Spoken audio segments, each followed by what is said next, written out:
Não tem problema. Essa parte amarela, então, é a medula amarela, né? Por óbvio, a gordura, armazenamento energético do nosso corpo.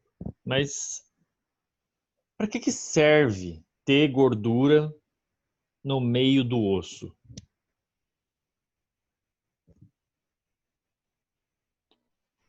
Para que será?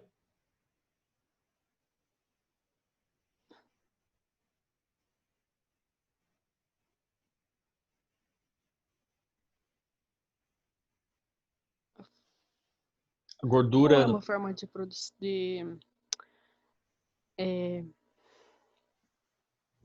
esqueci o nome agora. Proteção, né? é uma forma de proteção contra o quê?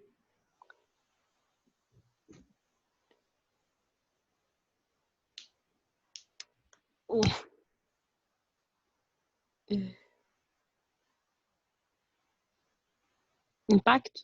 Contra impacto, contra choque, né? Então, a gente viu ontem não, na semana passada, que o tecido adiposo, ele é um isolante mecânico e um isolante térmico, né?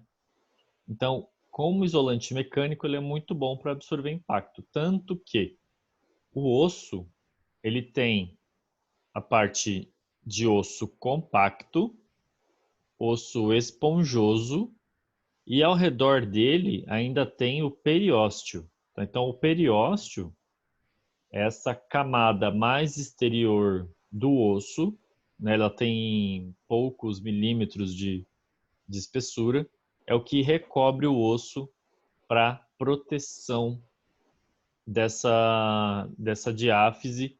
Ele fica um pouquinho mais delgado na parte da epífise.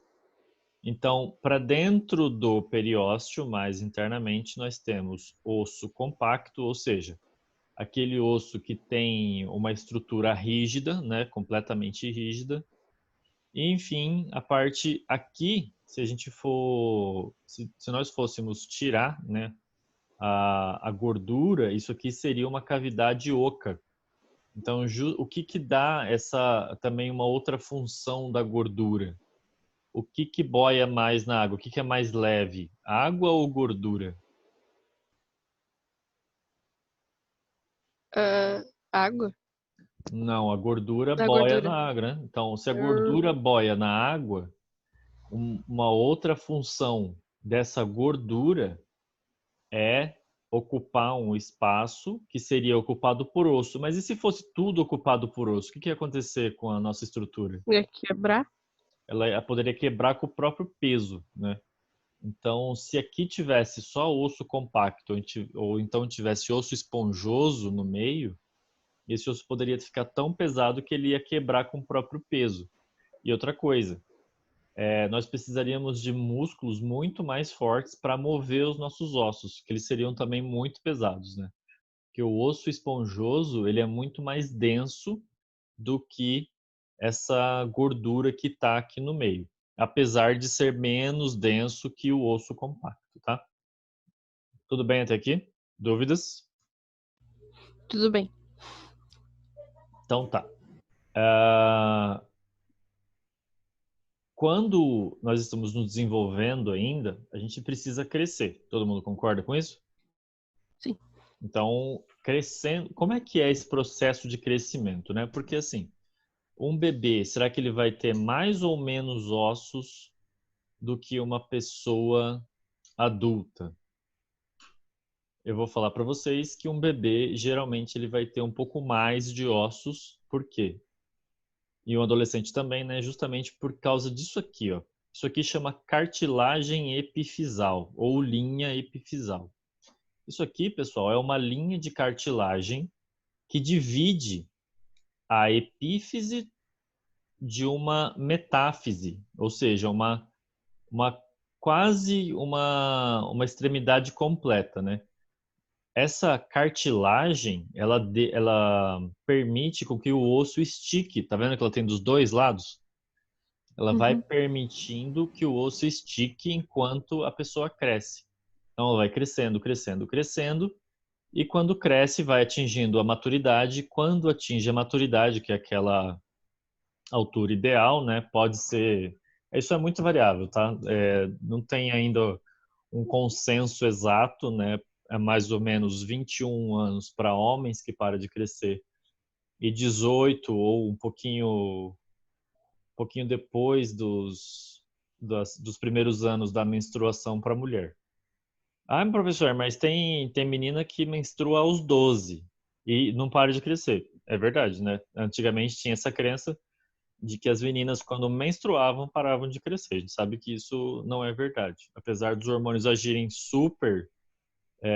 com uma super força nos ossos, isso nem sempre é verdade, tá? Isso varia muito mais com a genética do que com períodos menstruais ou idade, por assim dizer. Então, essa cartilagem, quando a pessoa atinge a maioridade ou atinge a altura máxima dela, essa cartilagem ela calcifica e vira osso. E aí a pessoa não cresce mais, né? Fala-se de uma metáfise fechada. Essa linha epifisial some e aí a pessoa atinge a altura dela final. Beleza? Nossa, agora eu tenho uma resposta para quando me perguntarem isso. Por que você é tão baixinha? Porque as minhas linhas epifisiais fecharam cedo. Exato. Então vamos continuar aqui. Então a gente tem algumas classificações dos ossos. Nós podemos dividir os ossos em longos, curtos, planos, irregulares, pneumáticos e sesamoides. Longos, o que que são coisas longas? Compridos? Compridos, ou seja, supera, né, a- a- o comprimento supera a largura. Os ossos curtos seriam o quê? Ossos dos dedos.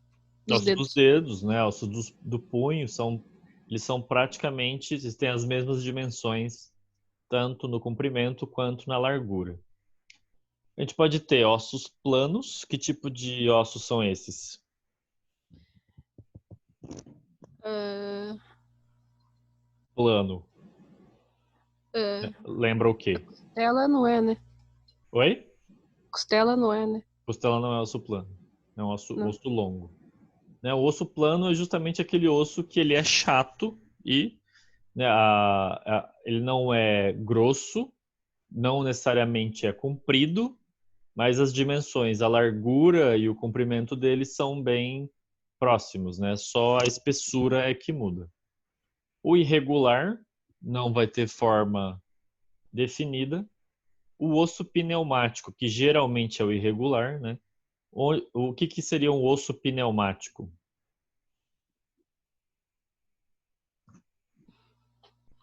Pneumático.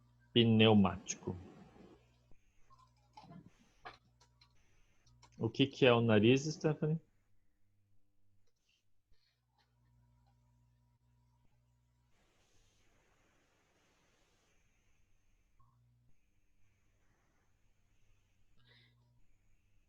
Que o nariz, Os maxilares?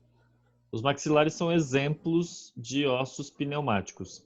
Mas qual que é a função? Pneu é o quê? O que tem dentro do pneu? Olha, não sei. Ar. Todo É, pneu tem dentro dele ar. verdade.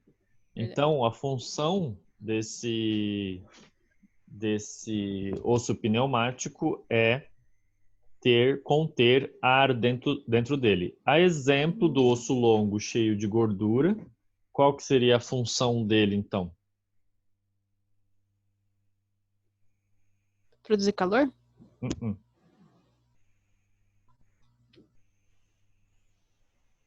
Hum.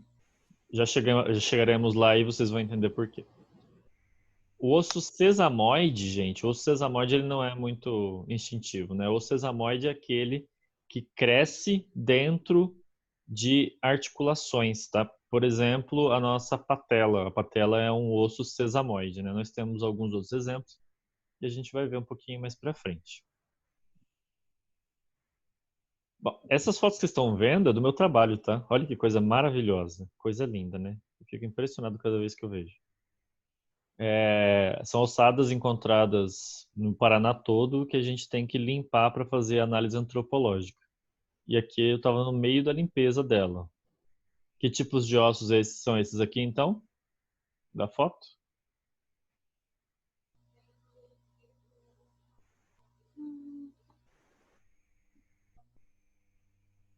Alguém se arrisca?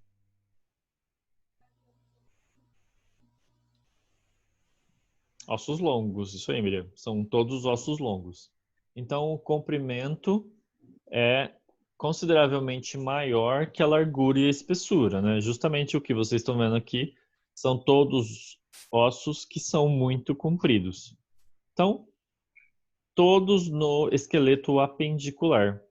O fêmur, o húmero, o rádio, a ulna, a tíbia, a fíbula e as falanges. Há quem discorde que as falanges são ossos longos, tá? Às vezes classifica-se a falange como osso curto, porque, por exemplo, as últimas falanges elas são mais quadradinhas, ainda mais dependendo da pessoa, dependendo da etnia, a gente acaba vendo uma falange um pouco mais quadrada. Mas, de forma geral, ela é classificada como um osso longo, tá? A não ser os ossos do carpo, que a gente vai ver daqui a pouquinho, são ossos que são ossos curtos. Então, tudo bem aí, gente? Eu ia perguntar onde fica aquele osso ulna. A ulna é aqui, ó. Você tem o rádio, a antena do rádio é o dedão, então o osso de cima é o dedão, né? Esse é o rádio. E o osso oposto é a ulna. Ah, entendi. Osso oposto. Então, o que é um osso plano ou um osso laminar? O comprimento e a largura são equivalentes sobre a espessura, olha só. Então, ele é mais fininho e ele pode ser mais longo e largo, né? Então, vê que ele é mais ou menos quadradinho, mas ele não é muito espesso, né? Então, os ossos do crânio e do quadril são os exemplos que a gente tem de osso plano. Gente, por que a gente tem osso plano no crânio?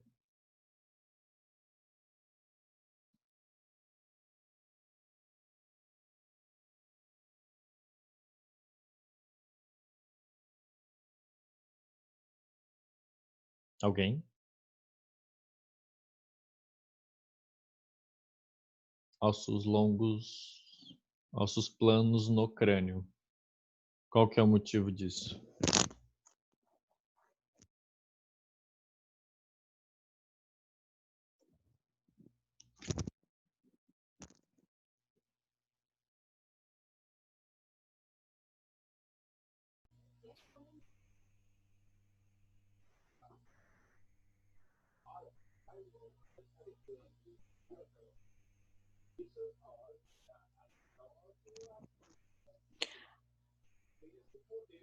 Um Ah, assoalho da cavidade craniana. isso. Assoalho? Assoalho. Assoalho é justamente o piso, né? O chão é onde se acomoda o, o nosso encéfalo. Então, gente, é basicamente uma caixa d'água, percebe? O que tem que conter dentro desse crânio? É justamente aquilo que é você, né? Que sem ele você não existiria. É o seu cérebro. Então, o seu cérebro ele tem que estar acomodado dentro desses ossos. Então, quais tem que ser a característica desses ossos? Eles têm que ser, ao mesmo tempo, leves, mas tem que ser muito fortes para proteger, né, basicamente tudo que é você. E eles não podem interferir na função do cérebro. Então veja que todo o crânio ele não passa de um apoio para o cérebro. Então, justamente por isso que são ossos planos, toda a nossa proteção. Já, olha só, ossos do quadril também, né, bem planinhos aqui, olha só. Aqui a gente também tem medula óssea, pessoal, tá? Veja só, vou tentar, não sei se dá para dar zoom aqui, deixa eu ver se dá para dar zoom. Não sei dar zoom nesse negócio. Mas esse osso esponjoso aqui, ó, tá vendo como tá cortado? Nessa parte aqui é possível, é possível não. Aqui tem medula óssea vermelha, tá? Então, quando você vai doar, né? Alguém já pensou em ser doador de medula aqui?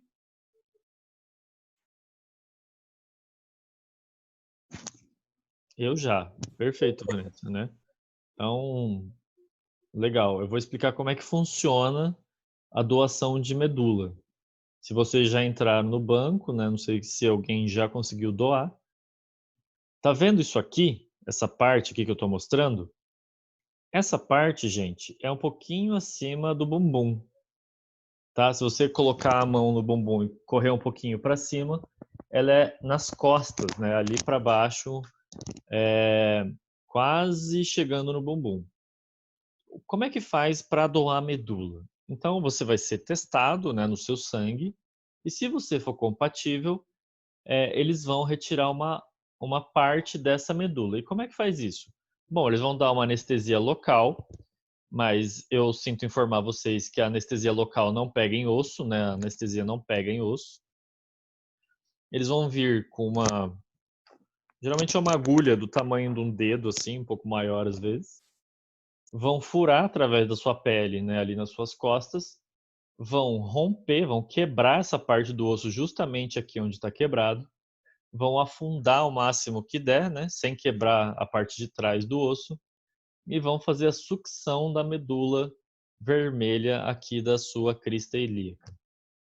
É um procedimento que não só dói, como dói horrivelmente, né? É uma doação realmente de corpo e alma. Se vocês querem doar, é bom que vocês saibam que a dor é assim, desencorajadora, é exatamente a palavra que eu estava procurando. A Miriam resumiu bem que é uma dor desencorajadora, mas para quem precisa é assim, você vai sentir dor enquanto que a outra pessoa vai ter a vida salva, né? Então, vou voltar aqui. Então, não voltei demais. Então, essa parte que eles furam para fazer a coleta da medula óssea vermelha, tá bom? E aqui também, alguém sabe que osso é esse aqui? Alguma ideia?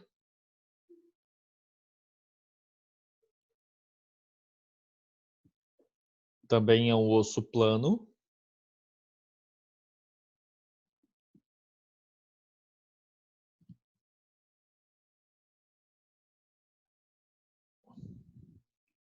Alguém? Não? Aqui são as escápulas, pessoal. Então, as escápulas são ossos planos e irregulares também, né?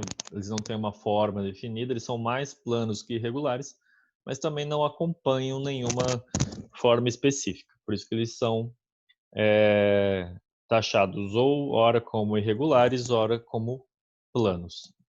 Então, quem são os ossos curtos agora? Os ossos curtos, eles são os ossos que têm equivalência nas três dimensões, altura, largura e comprimento. Olha só. Aqui as falanges, vejam, a gente tem umas falanges mais curtinhas, mas que, caramba. A gente tem umas falanges mais curtinhas, né? Olha só, tem umas que são até quadradas. Olha que interessante. Porém, a maioria das falanges ela é bem comprida. Então, até esses metatarsos aqui, né? Eles são compridos, são taxados como ossos longos. Já os ossos do tarso, que são esses aqui, olha só, aqui de baixo, eles são tidos como ossos curtos. O mesmo vale para a mão, os ossos do carpo, nessa parte verdinha aqui. Os ossos do carpo são ossos curtos. Já os metacarpos são ossos longos, bem como as falanges. Olha só, as falanges também, elas têm alguma parte que são de osso longo, né? Mas dependendo da pessoa, pode até falar como um osso curto, tá? Então, o que é um osso irregular? A gente já falou. O osso irregular, ele geralmente não tem uma forma específica, né? Uma morfologia um pouco mais complexa, que não vai ter aí um paralelo com nenhuma outra forma que a gente conhece. Então, um ótimo exemplo disso são como é que é o nome disso aqui?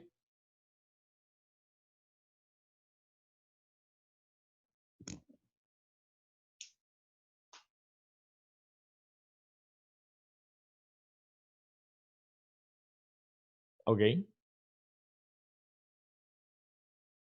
Como que é o nome dessas coisinhas aqui?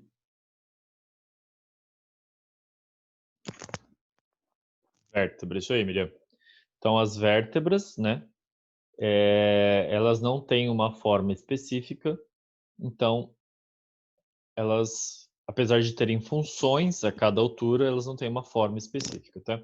O mesmo vale para, por exemplo, a mandíbula, o osso temporal, o osso zigomático e a maioria dos ossos da cabeça. A gente vai ver mais para frente, tá?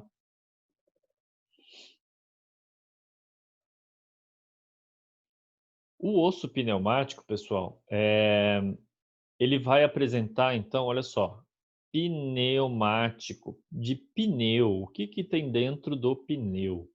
Ele tem ar. E eu vou perguntar de novo. Se eles têm ar, para que serve eles terem ar dentro deles? E se tivesse osso puro dentro deles? Pensando que eles estão no osso frontal, na maxila, no temporal, no etimoide, no esfenoide, ou seja, ossos do crânio. O que aconteceria se no lugar dessas cavidades aí fosse osso puro, fosse osso como qualquer outra parte do nosso corpo? Alguma ideia?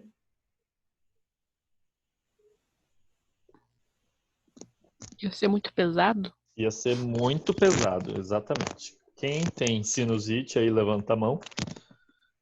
Quem já teve, tem, né? Geralmente agora no inverno a coisa piora, sabe como é ter uma cabeça pesada. Então, se a gente tivesse apenas osso dentro da cabeça, seria uma sensação ainda pior, né?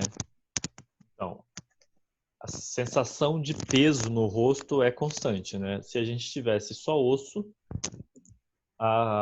aqui, por exemplo, no frontal, esse peso seria ainda maior. Isso faria com que os ossos do nosso pescoço, os músculos do nosso pescoço, todos os tendões do nosso pescoço, eles tivessem que ser ainda maiores. Talvez nós tivéssemos olhos um pouco menores por causa do espaço que esse osso ocuparia. Então seriam problemas de engenharia um atrás do outro, né? Então, o osso da cabeça, apesar de mais leve, ele geralmente é mais resistente, eu juro. Eu corto várias cabeças por dia, eu percebo que isso é muito verdade. Quando a gente serra essa cabeça de fora a fora, mesmo que seja um crânio muito espesso, ele ainda assim é bem poroso, né? A serra ela demora para entrar, mas quando ela entra, ela vai direto, porque aí você vence a resistência e o osso começa a mostrar a porosidade dele. Então esses ossos da cabeça, eles são bastante porosos e por isso que em alguns lugares eles têm essas cavidades, né? Esse aqui é um esquema frontal, né, de como é que são as cavidades dentro dos ossos. Então, aqui em cima são as cavidades do osso frontal, né, a parte epineumática dele. Aqui nós temos dos esfenoides, certo? Aliás, do esfenoide bilateralmente. Aqui é a parte das conchas nasais. Então, tudo isso aqui é cavidade que tem, além da função, né, de não deixar muito pesado, encher de líquido quando você está com, com a sinusite, tá? Então, sinos, o que que são sinos? O que que é sinusite? essas coisinhas aqui são chamadas de sinos, tá bom? Então, os sinos, quando estão inflamados, o que é o prefixo it? It é inflamação. Então, inflamação dos sinos. Então, quando os sinos ficam inflamados, eles enchem de líquido, de muco, e aí dá a sensação de cabeça pesada, né? De rosto completamente pesado. É uma dor de cabeça completamente diferente, porque é justamente um peso que está dentro do osso, que está puxando o seu rosto para baixo, tá? Então, esses são os sinos que dão a sinusite. Tudo bem aí, pessoal? Tudo.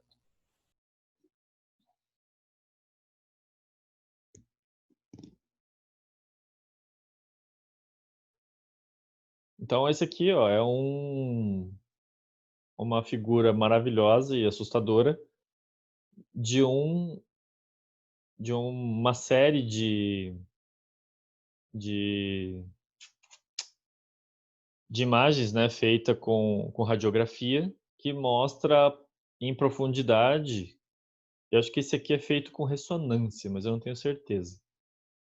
Então, olha só, aqui mostra bem legal o sino, né, ou seio frontal e os sinos ou seios maxilares, né, que estão no etimoide e no esfenoide. Então, aqui a gente vê os olhos, vê a boca e as conchas nasais. Então, isso aqui mostra bastante como é que a gente é por dentro, né? Eu vejo bastante quando existem acidentes que retiram a parte da frente do rosto. Não são muito comuns, né? Mas quando acontece, a gente consegue visualizar essa parte aqui com bastante claridade. E osso sesamoide. Então, o osso sesamoide é o que vai se desenvolver dentro da cápsula fibrosa, né? Que está em algumas articulações. Não são todos os ossos sesamoides que se desenvolvem dentro dos tendões, né? O único intratendíneo que a gente tem é a patela, e a gente tem a maioria deles como periarticular, né? A gente tem um osso sesamoide na mão, né? Um em cada mão, geralmente. Às vezes tem pessoas que não possuem esse osso. E também nos pés, ali no hálux, né? Que é a primeira falange do dedão, a gente pode desenvolver os ossos sesamoides periarticulares. São dois ossos bem pequenininhos, que quase dá um pouquinho menor que uma unha, assim, né? Eles pegam metade de uma unha em tamanho. Eles são bem pequenininhos, mas têm uma função muito importante de resistência à fricção e à pisada, né? Então, pessoas que andam muito descalços geralmente têm esse osso mais desenvolvido, né? Pessoas da roça, andarilhos, essas pessoas geralmente desenvolvem esses ossos sesamoides com grande facilidade e geralmente eles são um pouco mais avantajados, tá? E tem a patela, né, que é o intratendíneo de exemplo que a gente tem no nosso corpo. Bom, então a medula óssea. Então, função da medula óssea a gente já viu. Então, produz célula vermelha. Qual que é o outro nome para isso? Qual que é o outro nome para produzir célula vermelha? Ou produzir célula sanguínea?